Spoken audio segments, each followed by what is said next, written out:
It says it's streaming. Yep, I'm just waiting for it to come up. So Okay. we are live, everybody. Hello, to everybody watching. My name is Jen Green from Property House. If you've watched this before, I have been online live for the last, I guess this is my 6th week or so, going twice a week, every Tuesday and Thursday at 2 o'clock.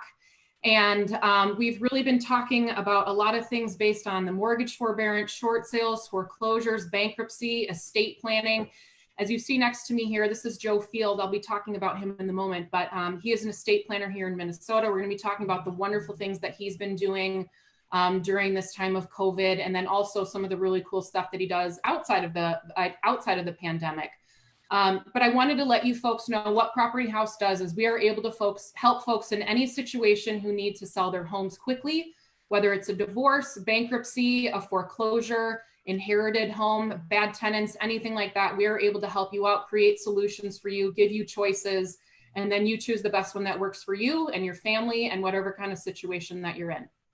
So first off, I wanted to let you folks know there are no updates right now that I have that have happened, over the last 5 days or so on the mortgage forbearance. I know there's just been a lot more articles that have come out about contacting your lender, and the Fannie, Freddie, and Ginnie Mae. All of those forbearances are not required to pay a lump sum at the end of your 90 days. However, that still is an option. And if you are able to pay your mortgage, because sometimes, just in terms of how things are going right now, stuff keeps changing daily, that if you are able to pay your mortgage, pay it. If not, like I said, always reach out to your mortgage company, your lender, talk to them about what your options are, make sure you get things in writing so that you know exactly what the stipulations are when your mortgage goes back into you paying. So I also wanted to say that we have a YouTube channel. It's called Property House Partners. House is spelled H-A-U-S. And I've been getting a lot of comments from folks saying like, oh, I can't find, I had a question about the mortgage forbearance, but I'm not able to find it in the live. Can you answer this question for me? So what I'm going to start doing is pulling out some of the questions that have been asked and then posting those short answers on our YouTube channel versus you having to go back through our Facebook lives or any of the lives that I've done and trying to thumb through that information. So all of that will be posted on our YouTube channel, Property House Partners, if you're looking for those short questions, and then you can just search that way. So Joe, I'm going to do a short introduction of Joe and let him do an introduction of himself because he's going to be better at than me. But Joe and I, gosh, we met probably back in December, maybe a little earlier than that. I reached out to Joe. He is a wonderful probate attorney here in the Twin Cities area, and just wanted him to get to know me, and I wanted to learn more about his business. And in getting to know him, I've just come to respect him fully and know that he's a wonderful probate attorney here in the Twin Cities, does a lot for his clients. And I wanted to showcase that too today because he's also doing some really great stuff during the pandemic to help folks out that are looking for estate planning help. He is based out of Anoka, but I'm sure he'll tell you he's more of a mobile attorney. He's able to come see you too. And so, Joe, why don't you take a little bit of a moment here to just introduce yourself to the people that are watching? Sure. Yeah. Well, thanks so much for inviting me. You're so well connected, and I was so excited when you sent me a message saying, "Hey, I'd like to feature you on this program that you're doing." Smart. You are very innovative. Thank you. And anyway, my practice, I'm the principal owner of Field Law. I'm an attorney, have been for, well, it's going to be 29 years now. So I've been around the block a few times, and I practice solely in estate planning and probate, wills, trust, power of attorney documents. I've been doing that solely for 4 years. And so I am based in Anoka, but I've got multiple office locations. I meet with clients in Roseville, Maple Grove, Elk River, and Cambridge. I have office locations there, meeting locations, but my principal office is in Anoka. And much because of the climate today, my home office is getting a lot of use lately. So yes, that's, yeah, that'll give you my info. So, I mean, you saying, you've been in practice for over 29 years. What is it about, probate and estate planning that really, has been why has that become your main focus? What inspired you to do that? Yeah, well, I actually was engaged in family law for 24 years. Mm-hmm. That should sum it up right there. Family law, a lot of bickering, fighting, child support, divorce, nasty stuff. I was involved in litigation, trials, all that stuff. I had 2 attorneys working for me at one time, 3 staff people. I know what all that's like, and I didn't want it. On paper, I was making a lot of money, doing well, but I was stressed to the max. Then I found something out.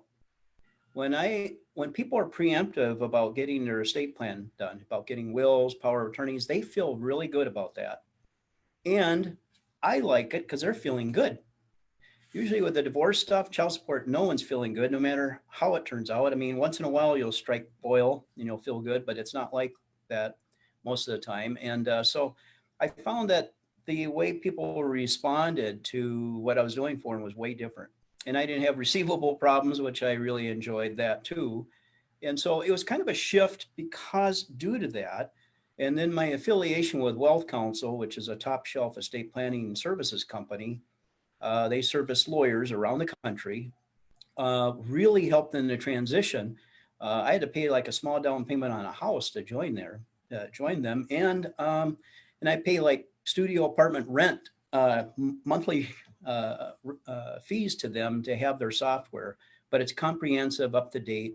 So it makes me very relevant and able to support my clients in their estate planning situations. So.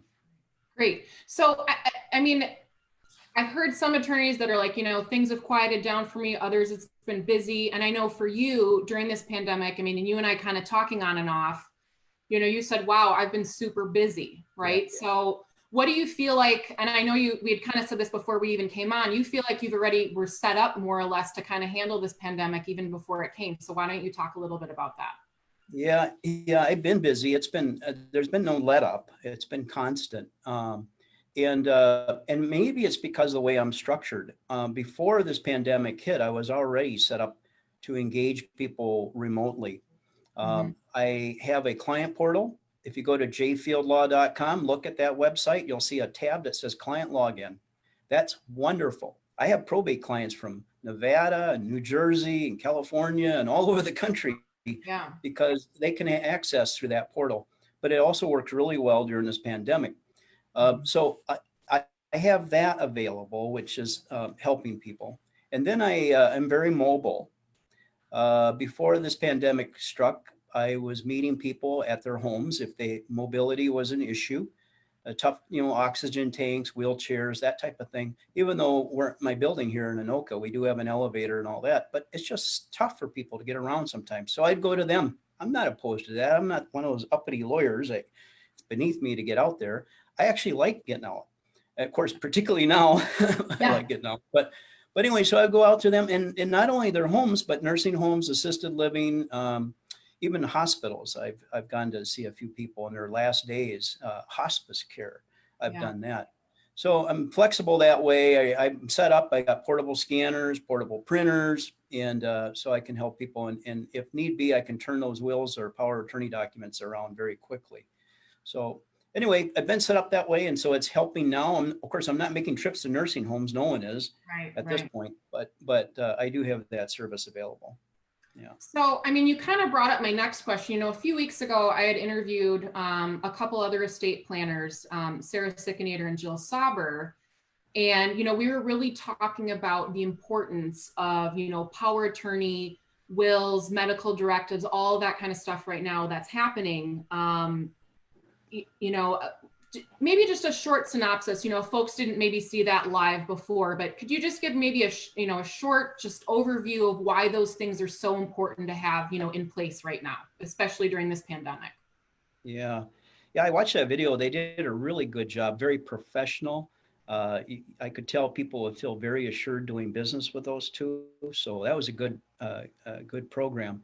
What I would just say is I've always been telling people when they come to see me, I said, I feel that having good power of attorneys in place is more important than having a will. And people freak out. What? We've all been taught you got to have a will. And I said, well, keep in mind the state has a will already for you. They don't call it that. It's the statutory provisions of inheritance, intestacy law, as they call it. So it's already in place. And for most people, it's just standard. When I die, it goes to my spouse. If I have one, then it goes to my kids equally. Well, if that's your plan, the state has that backed up for you. but it's going to have to go through probate, more than likely. What's really needed is power of attorney documents for disability. And why I say that, and before this pandemic, I was saying it, is because people were living longer because of health or advances in technology and health issues like that. They're living longer, but because they live longer, they're developing different types of infirmities. And one of them, for whatever reason, is Alzheimer's and dementia. And so having a good, durable power of attorney, and durable means that it lasts in the event you become incapacitated. That's what durable means. It endures if you become incapacitated. Having a good power of attorney will carry the day. Otherwise, if you don't have one, guess what? There's no statutory backup like there is for a will. Your heirs will have to do is go through a guardianship or a conservatorship proceeding, which would be costly and some expense to it. And you might have family members kind of entering in objecting. So if you have a good power of attorney, durable power of attorney, there's two of them in Minnesota. There's short form, which is a 5-page document. Then there's a common law power of attorney, which I typically use. It's 24 pages, much more thorough. And then you're set up and you can avoid that expense court proceeding and you're good to go. Of course, healthcare power of attorney is very important. Minnesota is known for its healthcare directive. That's a fill in the blank form saying what your preferences are. Right. I can provide that, but I usually skip that. I go with a healthcare power of attorney. It's good in all 50 states. It's already got language built in, like keeping you pain free and keeping you in your home, your personal residence if you become ill, and sending healthcare people to your house. That type of thing is built into this document, so you're not taxing people trying to figure out what to put in the blanks. Sure. But I can marry both those, the healthcare directive and the healthcare power of attorney. I can combine them and have a more thorough document. So there you go. Very important documents, of course, now more so than ever. So I just got a question that came through, Joe. So I was wondering if we could answer this live. Jessica's asking, she said, time it may take to put standard will and power of attorney, et cetera, together. How much time does it take? Yeah, how much is the typical, how much time does it take to do those things? Well, I don't know about other law firms, but I can tell you when a client meets with me, this is what I tell them. 3 weeks, the 3-week turnaround time. And I set the date and the time at the time they come in. So we schedule it, and if they're on vacation or it doesn't work or whatever, we can move it. But I keep traction. See, I always figured by the time it takes effort for someone to get a will done or power of attorney, at least before the pandemic it did. And that takes some effort on their part. And so I joke about it. I say, hey, you've been kicking that can down the road, and guess what happened today by you meeting with me? Mm-hmm. You crushed the can. So no more kicking the can down the road. Now it's in my court. Now it's my job to get it done. And so I put a 3-week time period to get it completed in 3 weeks. Now, if it's a trust, I double that time. It's about 6 weeks. That's still way ahead of the curve for most law firms. Okay, great. I hope that answered your question, Jess. And if it doesn't, let me know. To Joe too. Yeah. Yeah. Okay. So thank you for that. Thanks for the question, Jess. I wanted to now kind of change, not necessarily change gears, but really focus on some of the great stuff that you always are doing, and then some of the newer stuff that's coming for the promotion right now during COVID. So yeah. I know one of the things you always do is offer a 10% discount for veterans and those who work in ministry. That's correct. And so can you tell me a little bit more about that? What inspired you to do that all the time? Well, that's just honoring them for their work. And the veterans, bless their heart, they suffered a lot. Particularly now we're in the stage where we're starting to see the Vietnam vets pass. At what the World War II, there's not many left. My father-in-law was World War II. He was on Iwo Jima, and he passed about 5 years ago at 95. And so it's just honoring them with a little something. And that's a reduction in the fees. And for ministry work, for most of them, they're always on the giving side. They're giving up their time. If they're in ministry, they receive a salary, but they're giving up their life, their evenings for their flock, so to speak. And so it's just a thank you to them, just to say, I'll extend to you that discount. No one else is getting that discount, just those two groups, just as a thank you. Right. Yeah, that's what I mean. That's why I had to bring that up, because I think that's, pretty noble of you too, to do that. And the other thing that I thought was really amazing is that you're also right now offering a 30% discount, right? 30% discount for those frontline healthcare workers. I mean, this is so huge for people in this line of work because they're obviously putting themselves more or less in harm's way every day. And at least maybe not to be, you know, negative about it, but hey, if we can put some of these things in line for you of whatever services that you need, you're gonna do that for them, right? That's right. My heart went out to them because a lot of them, it's a lot of work, a lot of stress at this time, particularly the frontline healthcare workers. And so that's an absurd, in my view, you know, the joke is, hey, it was so cold out. I saw an attorney with his hands in his own pocket, you know, that's how much attorneys want money. But now they say that with politicians too. But anyway, I just said, you know what, they're doing a job there, and that it can be potentially dangerous. I mean, I know they take risk to protect themselves, but day in and day out, if they're with people that are patients that are coming in that they have a potential of being infected, I just want to be able to create one place of ease in their life, which is getting the estate plan done and having that discount. I had someone just recently, a nurse, a male nurse, had come in to see me, and he was getting a trust done, about $3,000, and he had everything up, and he got that $900 off, and he was very appreciative of that. And so it's just something, I'm only doing this for a short time, and during the COVID crisis, and then I'll be releasing it. Well, and I was going to say, I mean, not only, you know, are you offering discounts to, you know, healthcare workers, but you're also really thinking about those folks too, who, you know, who may be financially struggling during this time, if they're out of work or if they were laid off or furloughed. I mean, not only just in terms of paying their mortgages, you know, and other bills and things like that, but you're now also offering a 10% discount to anyone who's contributing to Good in the Hood food ministry program. So can you tell me a little bit more about that and what, you know, inspired you to choose that place? Yeah. Well, Good in the Hood, I know Sean Morrison, who's, you know, heads up that organization. They are on the front lines of helping people most in need. You know, I grew up in the Mount Airy projects myself. I remember my mother going to every Thursday or once a month on Thursday, you could go get blocks of cheese and dry milk to bring home. And we look forward to those days. Yeah. And I'll never forget how much we struggled to be able to meet those basic necessities. And there's people struggling today.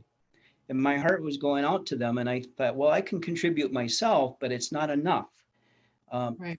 And then I got to thinking, well, I know Sean Morrison with Good on the Hood. I know that they have this 10-4-1 program where $10 will feed a family of 4 for 1 week. I mean, just think of that, $40 a month, and you're feeding a family of 4 for a month.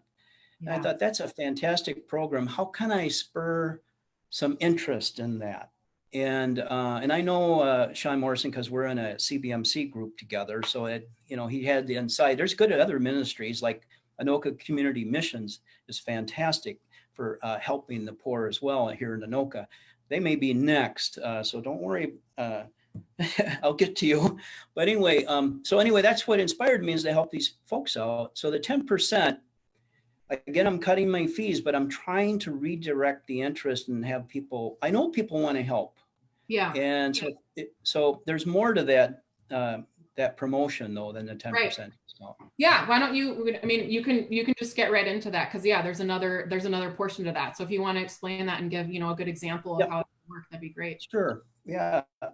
So what I've done is, not only if someone contributes to Good in the Hood, and whatever they contribute, if it's $1, $100, $200, whatever, I will not only give them a 10% discount, but I will match whatever they contribute to that ministry by a dollar for dollar reduction in their estate plan, up to 50% of the estate plan cost. So what do I mean? Well, let's take an example. Let's say the estate plan's worth $1,000, for instance. If they donate to Good in the Hood, whether it be $1, $10, $100, $500, well, $450. You'll see in a minute why I say $450. I will give them a dollar for dollar reduction on top of the 10% discount. So 10% discount off $1,000 is $100. So now there you have to pay $900. But let's say they give $100 to Good in the Hood. I will then reduce the will cost from 900 to 800. So they're giving $100 to Good in the Hood. I get 800. On a estate plan, I normally charge 1,000 for, as an example. I don't have any estate plan that has 1,000 in it, but as an example, that's what I'll do. And if they contribute 450 to the Good in the Hood, their cost for their estate plan is 450 with me. So that's why I'm doing this, just as a way to create incentive for people to give and to recognize that ministry. Their need is significant. They had a 300% increase in people looking for groceries at their facilities. They're in the inner city, which is where I grew up. That's where the need is the most. I know it exists elsewhere, but it's really intense in the inner city. So they are in the front lines. And so this is why I'm promoting, trying to steer some donations their way through in this manner. Yeah, absolutely.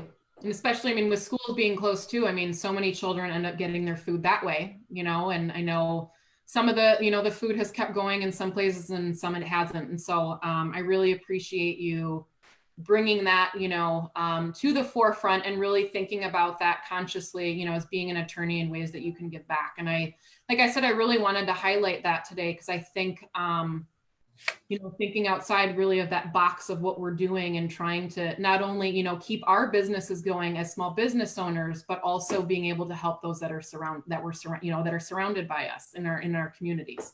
So, you know, and if I could add something there, Janet, yeah.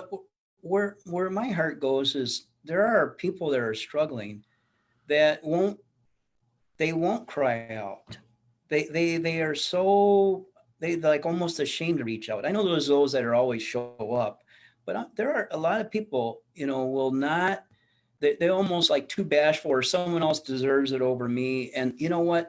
They're hurting and they need this. And so if there's a 300% increase that Good in the Hood of a need for these services, we need, you know, if we can help, if some of us are in a position to help, this is the time to do it. And then I'm trying to just do my part by making it easier for them on getting their estate plan done and contributing. It's a win-win situation. I momentarily take a little bit of a short loss, but here's the thing I've learned about that. God provides, and he will always provide for my practice. He has. And so I don't have to worry about it. It will be handled. Great.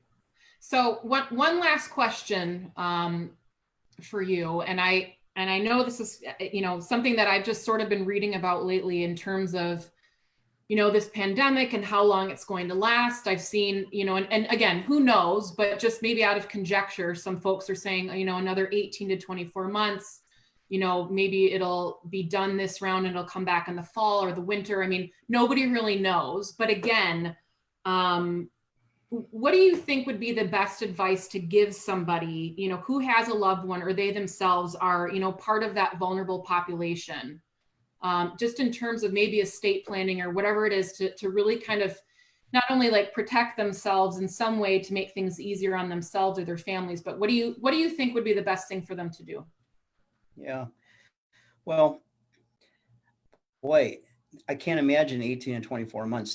That'd be crazy. Yeah. And I'm not buying into the new normal. I'm going to go kicking and screaming.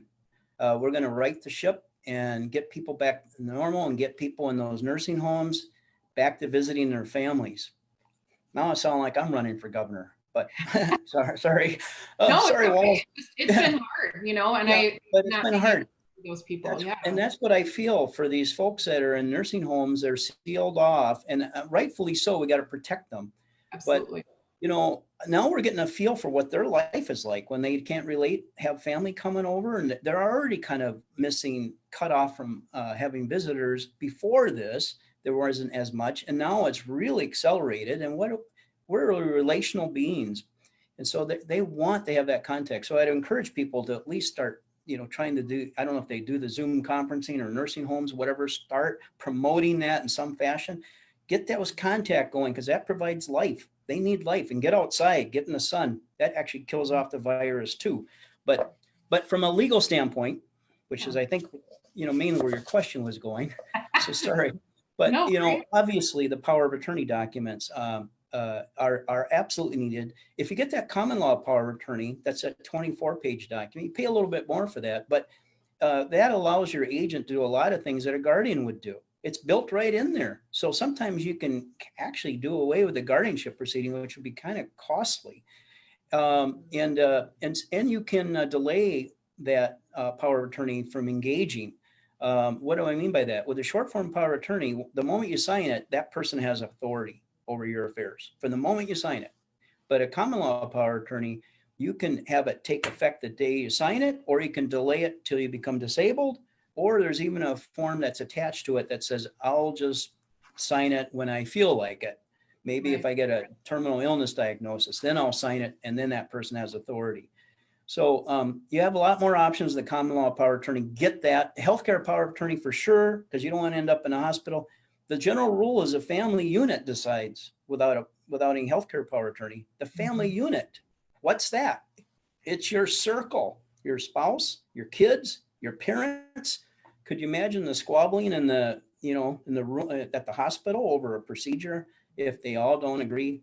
So get that done, get it designated, who you want to make those decisions, someone that you trust and who's wise in making decisions. So thank you so much, Joe.